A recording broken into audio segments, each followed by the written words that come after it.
Okay, hello, boys and girls. Sorry I couldn't be with you today, but I have a fun project for us, and I think you're going to really enjoy this.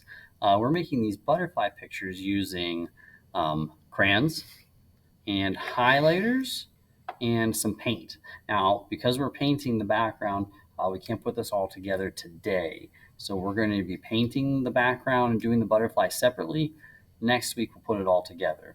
So when we're looking at this butterfly, one of the things I want you to notice is the symmetry. So this side of the butterfly is the same as this side of the butterfly. That's symmetry. So whatever happens on this side happens over here. Let's go ahead and move this out of the way, and I'll show you what you're going to need to do this project. So to do this project, you're going to need 2 pieces of paper. Everybody is getting a white piece of paper, and that's to make your butterfly. You're also going to be picking out a colored piece of paper for your background, but we're going to do that later. So let me start with just the butterfly and some crayons, and we'll see how that goes. So start with our pattern, have a couple of these at your table. Going to trace it with a crayon. We are not cutting these out today. We're just going to draw them and use the crayons and the highlighters on them, and then we'll be able to cut them out next time. Now that I have this, I can start working on my design. Like we said, we can think about symmetry. So symmetry, the way I keep it simple is every time I draw something, I do one on this side, and then I go and do the exact same thing on the other side. And it doesn't have to be perfectly the same. One might be a little bigger or smaller or things like that, and that's okay. And I'm keeping this pretty simple, so I might do some circles or shapes or patterns, maybe around the outside. Let's get some orange maybe, some stripes.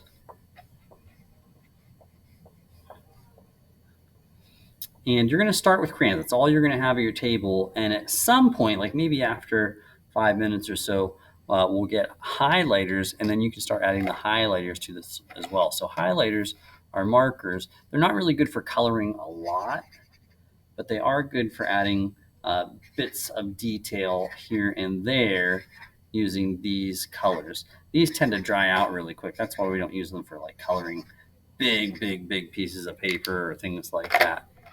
So keep this pretty simple. Going around adding all my different designs.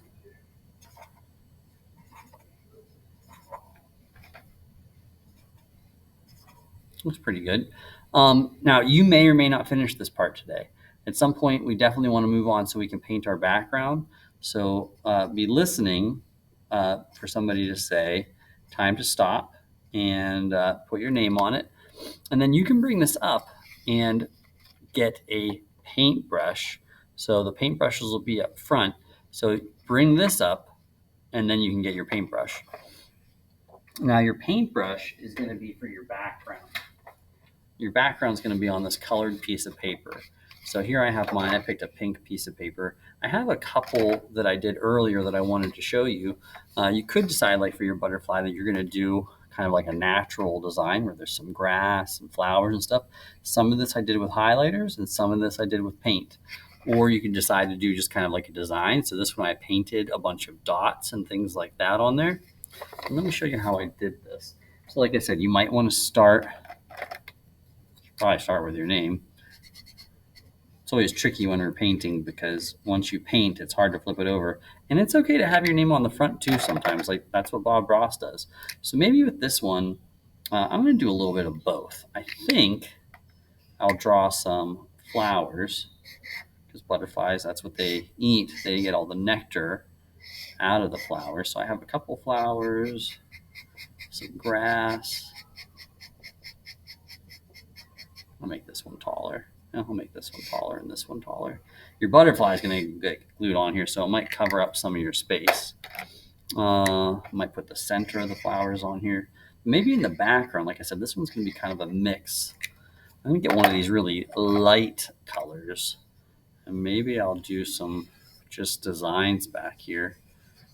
And these don't really, could be wind or something like that, but these are just kind of for fun. Try pink on pink. That might look kind of weird. And you guys, I'm looking at the screen, you might not even be able to see all this because sometimes These colors are so bright with these highlighters, they don't show up very well with regular light. Now we're also going to paint on these. So with the paint, you already have your paintbrush, but your substitute's going to bring around some water and a sponge and some paint. So let's move the highlighters out of the way so we have space for all this stuff. Now with the paint, there's going to be a couple colors on there. And I can use this in a couple different ways. I might decide to use these. What I like about these round brushes, so really good at just making circles without really having to do a lot of crazy work. So I can do petals on these flowers. It makes it really nice.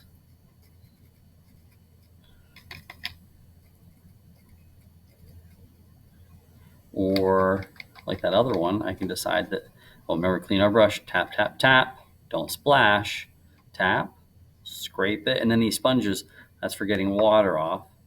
And then maybe I can decide, like that other one, I'm going to do some dots in here.